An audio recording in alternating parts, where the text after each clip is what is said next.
Halo semua, perkenalkan, nama saya Michael. Saya dari mahasiswa Fakultas Ekonomi, Prodi Akuntansi di kampus Universitas Widya Agama Samarinda. Yang kali ini saya akan membahas tentang pencemaran lingkungan, yaitu pencemaran lingkungan limbah pabrik.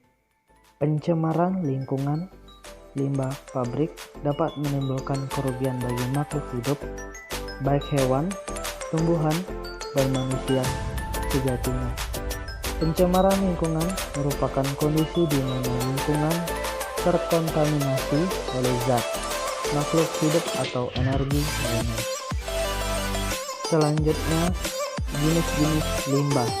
Yang pertama, limbah cair. Yang kedua, limbah padat. Yang ketiga, limbah gas. Ada 3 bahaya limbah pabrik. Yang pertama, bahaya limbah pabrik pada air. Yang kedua, bahaya limbah pabrik pada udara. Yang ketiga, bahaya limbah pabrik pada tanah. Selanjutnya, dampak limbah terhadap lingkungan sekitar. Limbah adalah hasil buangan dari proses produksi, baik yang dihasilkan dari proses produksi maupun kegiatan rumah tangga atau domestik. Tidak hanya dari kedua hal tersebut, limbah ternyata alam juga dapat menghasilkan limbah. Limbah jenis ini kehadirannya biasanya tidak dikehendaki lingkungan karena tidak memiliki nilai ekonomis. Ada 2 dampak dari limbah tersebut. Yang pertama, dampak bagi kesehatan. Yang kedua, dampak bagi lingkungan. Dampak dari kesehatan yang ditemukan dari limbah pabrik diantara lain adalah sebagai berikut. Yang pertama, menyebabkan adanya sampah beracun. 2. Timbulnya penyakit yang menular dari rantai makanan. Dan ketiga, timbulnya penyakit jamur. Yang keempat, menyebabkan penyakit kolera, diare, dan tifus.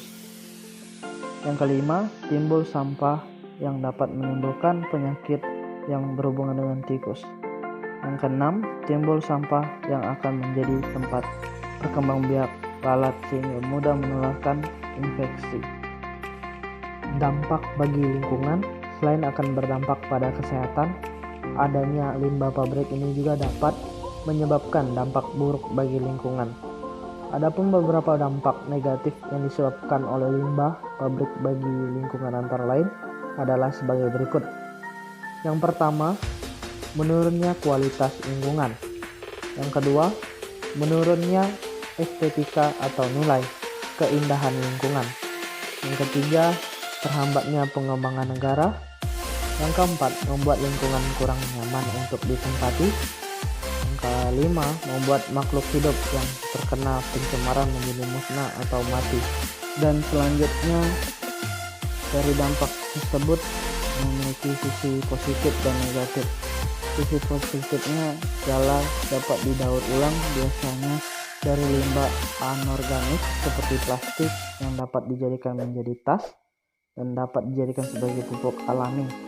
Di sisi negatifnya dapat menyebabkan penyakit seperti memicu datangnya bakteri atau nyamuk, dapat mengurangi keindahan dan kebersihan. Ada 5 upaya mengatasi pencemaran limbah pabrik. Yang pertama, mengupayakan pengelolaan limbah sebaik mungkin. Yang kedua, tidak membuang limbah cair langsung ke sumber air. Yang ketiga, mengubur limbah-limbah yang bersifat organik. Yang keempat, menggunakan kembali limbah-limbah pabrik yang masih bisa didaur ulang. Dan yang kelima, menanamkan banyak pepohonan. Sekian dari video saya tentang pencemaran lingkungan limbah pabrik. Semoga bermanfaat untuk kita semua. Terima kasih.